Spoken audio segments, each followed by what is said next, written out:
Sa relasyon o anumang pagsasama, meron daw talagang nagdadala o bumubuhat.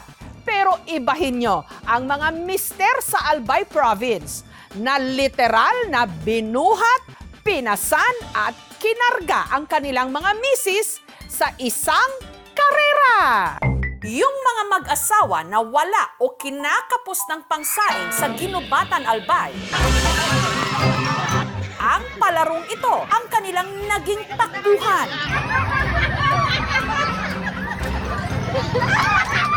Ang premyo kasi ng mananalo, isang sakong bigas at 1,000 pesos. Ang kailangan lang, magpapaunahan sina mister na makarating sa finish line habang pasan-pasan, karga-karga o buhat-buhat ang kanilang mga misis. Ito ang karera na kung tawagin, agom ko, baktot ko o asawa ko, kargo ko. Para na rin mapatunayan ng mag-asawa sa hirap at ginhawa magsasama sila. Siyam na pares ang kumasa sa hamon pero hindi pa man nagsisimula ang karera sina Kyla at Raymond. Ayoko po talaga sumali. Si Kyla, kumpiyansa pa namang maipapanalo ng mister ang karera. Basketball player po siya. Kayang-kaya niya po yung takbuhan na mabilis. Hanggang sinabi ni Kyla ang magic word. Sige na, be. Sayang po yung bigas. At dito na biglang nag-iba ang ihip ng hangin. Sakto kasing nung araw na yon, wala pa silang isasaing. Bigas din po yun. Mapapang araw-araw po, kakatipid, gastos. Kaya sina Kyla at Raymond humabol sa karera. Bago po magsimula, nagtanggal po talaga kami ng tsinelas para daw po hindi kami madapa. At nung pasan-pasan na ng mga mister ang kanilang mga misis, let the race begin!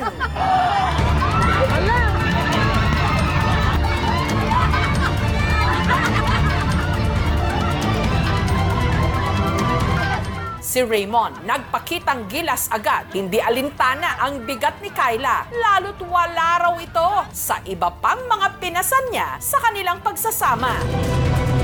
Nasa balikat din kasi niya ang pagpapalaki sa anak ni Kyla sa una nitong karelasyon. Hiniwalayan ko po yung tatay nung anak ko. Hindi din naman po nag-work. Naglakas loob po ako. Wala naman daw kasalanan yung bata sa past niya po. Tanggap niya po talaga yung anak ko.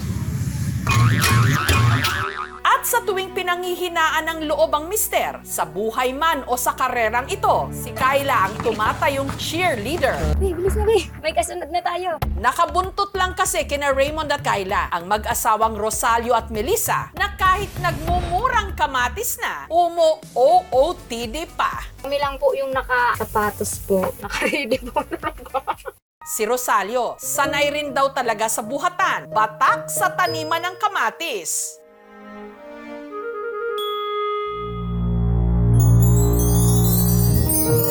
Nakikita ko po siyang may buhat-buhat po. Feeling ko po, ang gwapo-gwapo niya po. Kasi po, namumula po yan. Ang gabi po, hindi po ako kumaangaan.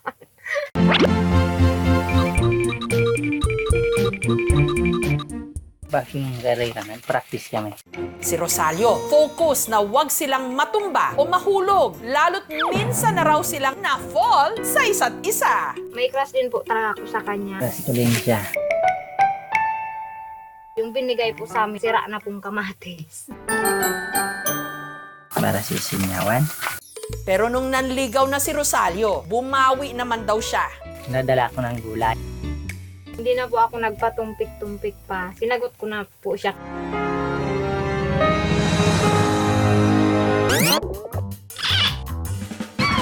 Pero ang pinagkaguluhan ng mga manunood, ang mag-asawang ito.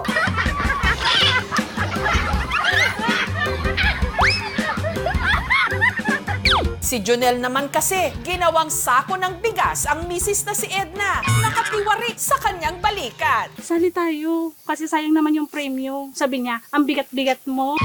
Parang di ko kaya na manalo tayo na siyempre mabugat siya. Nagtimbang pa ako ng 64. Uy. Asawa ko, 46. Dinesting niya po akong buhatin. Sabi niya, nangangalay ako. Sabi niya, dito, komportable ako. Kaya sabi ko, di sige, kaya ko yan. Taong 2017, nung sina Edna at Jonel, naging mag-textmate. Crush kita. Ang reply niya po sa akin, mahal kita. Pero si Edna, hindi agad nagpadala sa matatamis na salita ni Jonel. Sabi ko, bata ka pa, marami ka pang makikilala kaysa sa akin. Gusto ko siya kahit ano po ang edad niya. Wala akong pakialam. Mabait, maganda, maputi. Sumunod na buwan, nag-I love you. Sabi niya, unang tawag niya sa akin, mahal. Sina Jonel at Edna nagsama sa iisang bubong at nangarap na bumuo ng isang masayang pamilya. Pero Yung lagi pa ako nakukunan. 2022, pagsapit po nung 5 months, dinugo po ako. Hanggang nag 9 months po siya. Unti-unti na lang lumiit yung tiyan. Yun po ang pinakamasakit po nung nangyari po sa amin. Nagpipray lang po ako. Bangon ulit ako. Sabi ko nga sa kanya, gusto ko pa ulit magkaanak tayo. Kaya awa ang Diyos. Pero didinggin kaya ang dasal ng mag-asawa na manalo sa karera? Ilang metro na lang ang layo mula sa finish line si Rosalio. Nanghihina na daw po talaga yung ano niya. Kaya alam, sabi ko, kaya mo yan. Pero tuluyan siyang nawala sa focus dahil May speed yun dito sa dahil. si Jonel at Edna kasi humabol. Wala nang atrasan, sigurado na to. Habang sina Raymond at Kyla naman na nangunguna na. Wala na po kami nung pakialam sa itsura po namin. Basta po makatapos lang para po sa bigas. Hanggang sa sila ang unang pares na nakatawid sa finish line. Sobrang saya, may pagod. Napawi naman po yung pagod dahil po nanalo. Sina Raymond at Kyla ang mag-uuwi ng 1,000 pesos at isang sakong bigas. Sobrang saya po namin nung kami po yung nanalo. Kasi maiuuwi po kami para sa pamilya namin. Habang si Rosalio naman, umaribat na ungusan ng mga kalaban. Pero dahil sa sobrang pagod, Kaya napaload. Sabi ko, talo na. Ganyan na lang po ata kalayo. Kinarga po ulit niya ako. Nakarating po kami sa finish line. Pero pangatlo na po kami. nag-uwi naman sila ng kalahating sakong bigas. Tuwang-tuwa ko. Nanalo. Nagpapasalamat po kasi kami kahit 25 kilos lang po yung natanggap namin. Malaking tulong na po yun sa amin. Samantala, sina Edna at Jonel, Kala ko malapit na kami. Nakayuko lang ako. Seryoso kasi ako sa tumatakbo kasi. Nung umarap ako, malayo pa. Kami na yung huli. Enjoy na enjoy po kahit mabaligtok ko yung talo. Pero nakatanggap naman ng consolation prize na 200 pesos. Thank you so much. Thank you so much. Sinisisi niya ako, binambigat-bigat mo. Huwag ka nang maingay dyan. Basta importante, masaya tayo. Tapos may pambili na tayo ng ulam. Dito sa lokal na gobyerno ng Ginubatan, namimigay po kami ng libreng bigas o relief assistance po sa pamamagitan po ng programa namin under AIX or yung tinatawag po natin na Aid to Individuals in Crisis Situations. So kahit po walang ganitong mga aktibidades sa barangay, mga palaro, kami po ay magbibigay po sa kanila anytime na sila po ay mangailangan ng as long as available po sa aming office. Ang mga hamon ng buhay, gaano man kabigat kapag may katuwang sa pagpasan, ang problema, gumagaan. Kahit gaano kahirap yung buhay, yung laban ng laban. Itutuloy natin tayong karera ng magkasama. Sumpa namin. Kahit gaano kabigat, pagsubok namin, sana malagpasan namin na magkasama.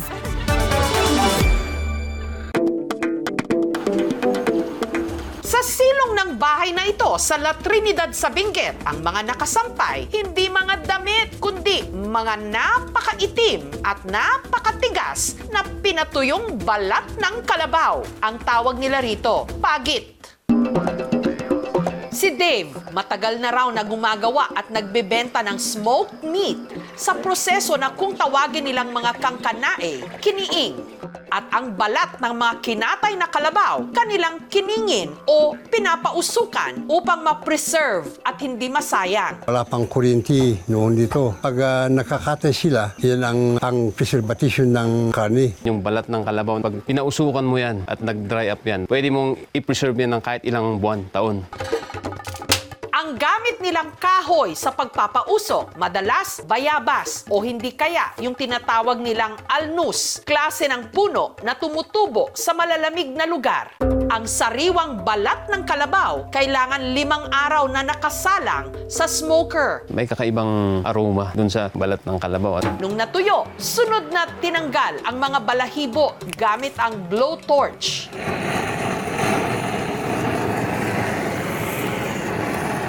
para mas madali pag iluluto natin. Saka mas malinis yung itsura niya. Ang mga nagawang pagit ni Dave, isinabit at inimbak sa kanilang silong. Pagdating ng tag-ulan, doon yung time na ilalabas namin yung balat ng kalabaw na na-preserve. Ang paborito nilang luto rito, sinabawan.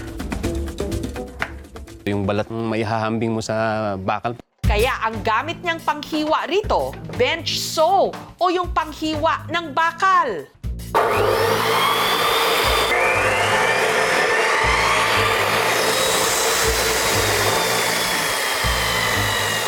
Sunod na tinanggal ni Dave ang mga namuong carbon o yung mga itim-itim sa balat. Mapait yan.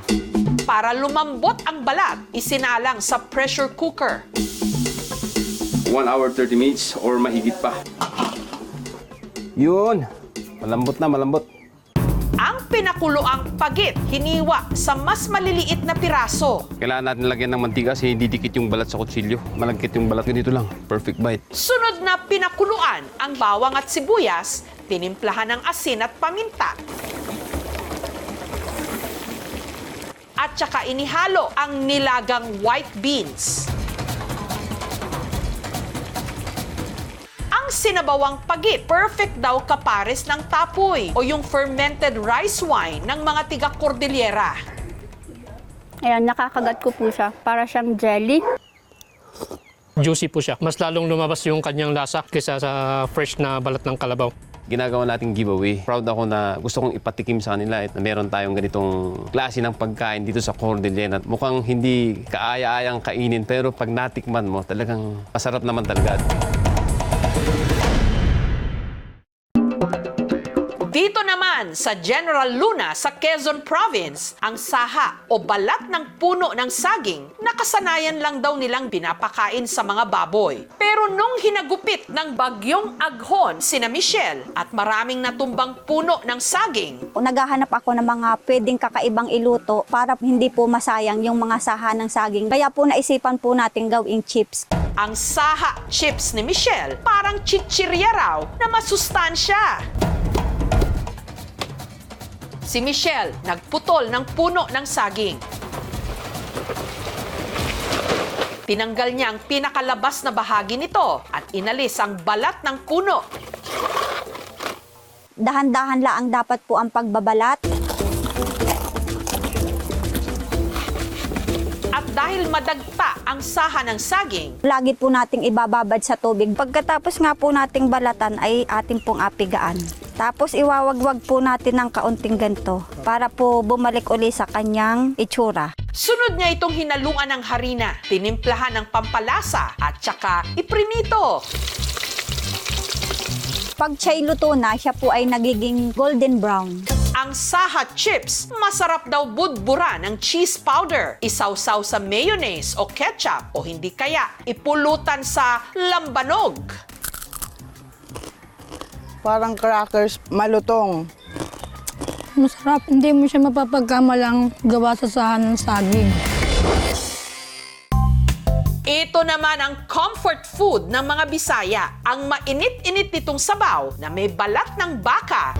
Ito ang balbakwa. Ang balbakwa nanggaling sa salitang barbakwa. Ibig sabihin noon sa salitang Kastila, niluluto ang karne sa apoy ng dahan-dahan, ng matagal para lumambot. Pero yung balbakwa kasi na alam natin ngayon, may sarsa, may sabaw.